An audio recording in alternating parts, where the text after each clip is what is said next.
Hey friends, I'm Otis Gibbs, and this is my buddy Shawn Camp. He's going to share some stories about his friendship with Cowboy Jack Clement. This was recorded at the Cowboy Arms Hotel and Recording Spa. I just wanted to, by meeting you here, this place is so special to me, and it burned one time, and I remember when the fire happened. I was here when it was still smoking, and came up here into the studio, and at the top of the stairwell, you could see blue sky, through the roof. It was like this was all gone.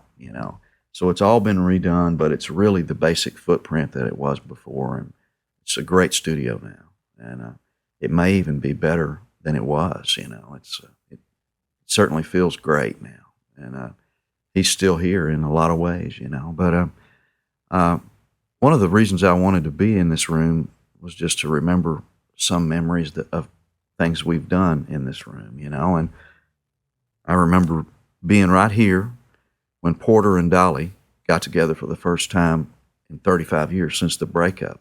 We had a band rehearsal right here for the medallion ceremony for Porter Wagoner, and it's part of a movie called George Jones.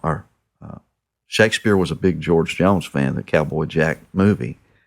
And there's a clip, a little scene of that rehearsal here, but the mics weren't working, and Cowboy was going nuts and mad at the world, really mad because his stuff was not working like it should, in that moment, because they were singing and you couldn't hear on tape. They were trying to record it, but the audio wasn't going to tape. But it was Porter and Dolly singing together for the first time in 35 years. Porter and Dolly were really sweet with each other, and Porter had a Rolex watch on that Dolly had given him, and he was really showing her he still had it, and they were evidently had not really visited much in the last 35 years, and they really seemed to connect, and it was great to see them together because you could feel Dolly's love for him still right there, in a way. It was like, she still had a spot for him in her heart. It's on video, but anyway, that happened right here, and played on Eddie Arnold's last album here, and met Eddie Arnold right here, and for some reason I pulled out this little got this 1939 Odd 18 Martin guitar, that just a great little guitar, and I just thought, man, it'd probably sound good on this Eddie Arnold album. And he walked through the doors here, and he goes, "Where did you find that?" And it's like, I started my career with a guitar exactly like that. And so we hit it off, me and Eddie Arnold. And Billy Burnett was here. He was part of the rhythm section with me and playing some acoustic. And we had a great time recording that last album with him. It was on RCA. And from then on, I would see him at the Sylvan Park restaurant down on 8th Avenue or somewhere at lunch. And he'd see me coming through the door, and he would go, "Hey," across the restaurant, Eddie Arnold, So I'd have to go over and say hello, and not that I had to, I wanted to. I loved the guy, but he could never remember Billy Burnett's name. and he was with me every time I was with Eddie Arnold, just about. Billy Burnett was there, and I'd have to introduce Billy to him. But it was great times, man. My buddy Mike Bubb, great bass player, and he's played with me off and on for years, and I met him out in Oklahoma at a bluegrass festival.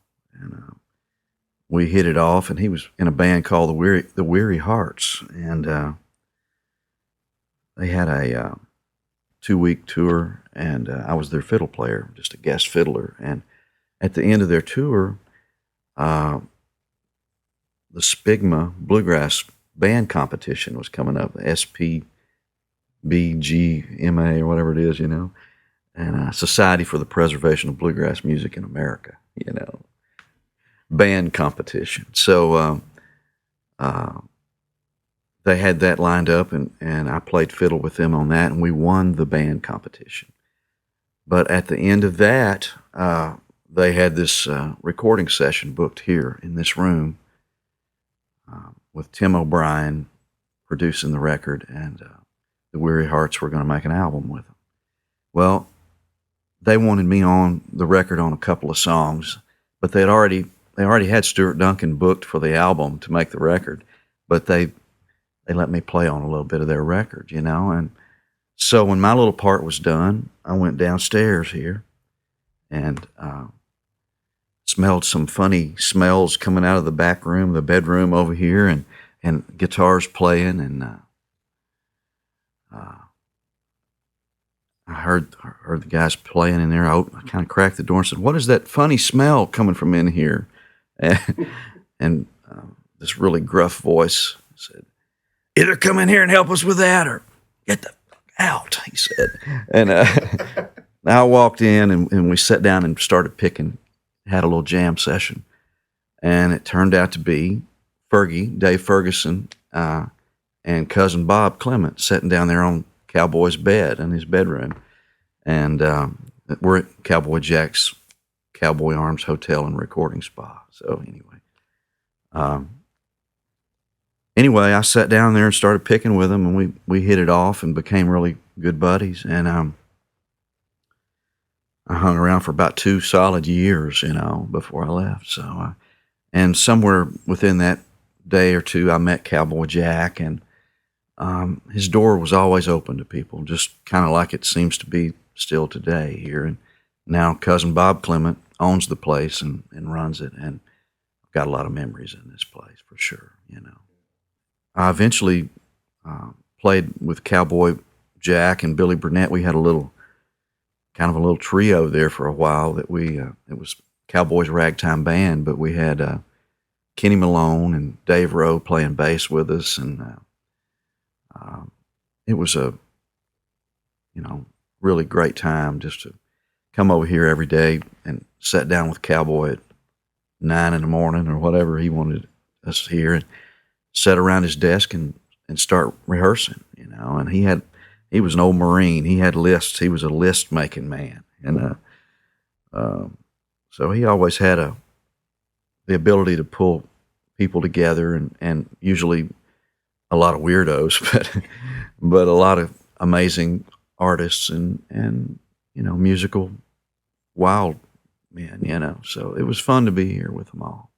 I would just kind of breeze in. The door was always open, and wave at Mary Todd, the receptionist or whatever, and just kind of breeze into Cowboy's office. His office door was always open, and he'd go, "Shawn Lee, come in, have a seat," you know. And it was like we just sat down and start the day off. And there was a lot of times I didn't get in here till a session would be going on upstairs here, and Cowboy had a mic and a speaker system down in his office. He could monitor what was going on up here all the time, and he had a really old school, like a CB mic or whatever. I mean, he could punch a button and go.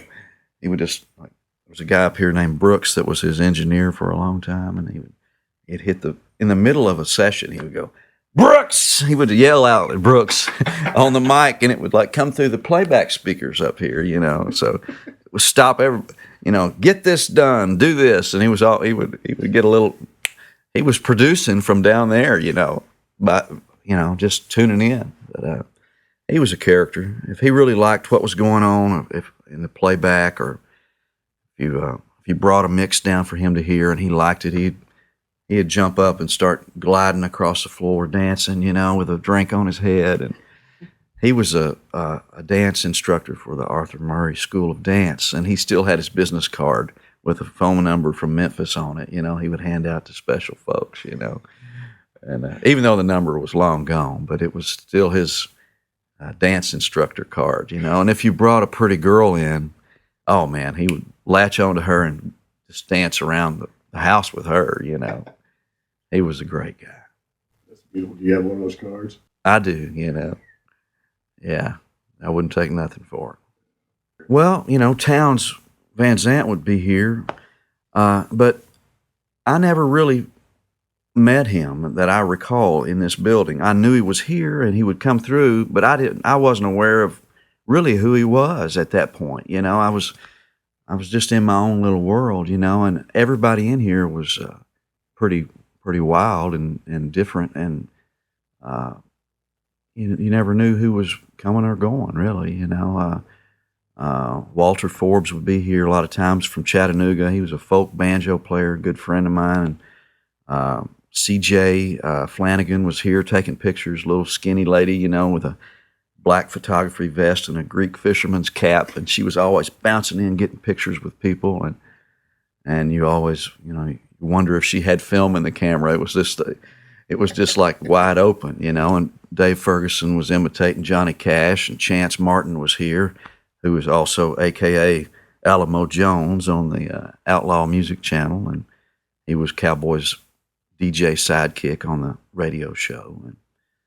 And Jack Stackatrack was here, an engineer, a lot of times. But all of the people that I've ended up working with and been like gravitated towards when I got to Nashville were of the Cowboy Jack School of Music. You know, people that worked with Don Williams, like Alan Reynolds, and you know, Garth Fundus was an engineer for Cowboy for years, and Rex Allen's son, blanking on his name, he was an engineer here, but long before I got here. But this was just a circus, man, you know, hanging out here. Was Jim Rooney still around here? Yeah, Jim Rooney was here, and I signed up with a publishing company called Jack's Tracks, which was the, I guess that was the first studio that he built. And it was the second, I think.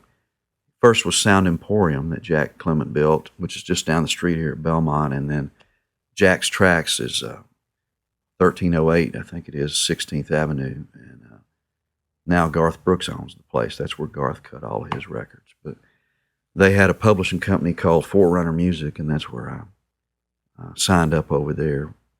My buddy Herb McCullough was a staff writer there, and he kind of brought me into that place, and it was I'd just never known the freedom, you know, that a publishing company allowed their writers to just be creative. You know, it was like every other publishing company I'd been around was pretty hands-on, and you know, they're trying to orchestrate everything. And I walked into that place, and it was just like a burden lifted off of me to work with all those people that were of the Jack Clement School of Music. You know, all of those folks that worked at Forerunner Music were directly related to Cowboy in some way. And they all learned how to be free, you know, from him. And that's what he taught us, I think. Well, I used to come in here and I would set a mini disc recorder on his desk with a stereo mic right in the center of the desk and just punch record and run 80 minutes of disc almost every day, you know. I don't know how many I've got. And at one point, Cowboy's talking about how he wanted his funeral, you know. And he said, I want to be blown up, you know, like a shot out of a cannon on a hill or something, you know. And it was like, just like, there he goes, kablooey, you know. He was really funny about it. And actually, that's what happened right out here in the backyard. Fergie and Mike Armisted's our buddy. That's the fireman here in Nashville, and he's the singer at for the Tennessee Mafia Jug Band. He came out here in the back, and they put his ashes in these rockets, and we blew him up, man. Sent him straight up to the sky, and he came down. He came down over the whole crowd. You know, it was like you'd hear him hitting all around us. So he's still around this place. He's part of it. It was like great big, I don't know what they're called, not bottle rockets, but they were, you know, like in his, like a capsule of ashes in the top. And just as it got up to the tree line before it exploded, this jet, huge passenger jet, comes flying over. You know, it's like out of the tree. It was like, man, he's that's him. That's Cowboy. You know, he's hopped into this jet plane. He's on his way to Alpha Centauri or something. You know, he had this song called I don't know, Matt is the captain of Alpha Centauri. You know, it's on one of his records, and just a crazy spaceman kind of song, you know, but it kind of all hit us like maybe that's where he's gone to, you know. If you enjoyed this video and you'd like to see more like it, subscribe to my channel. Click the like button and tell me down below what your favorite Cowboy Jack memory is, and I'll see you somewhere down the road. Much love to you. I'm sorry. I'm not the greatest at remembering things. So that's one of these things that are really kind of rare for me to do because I can't remember a lot of it.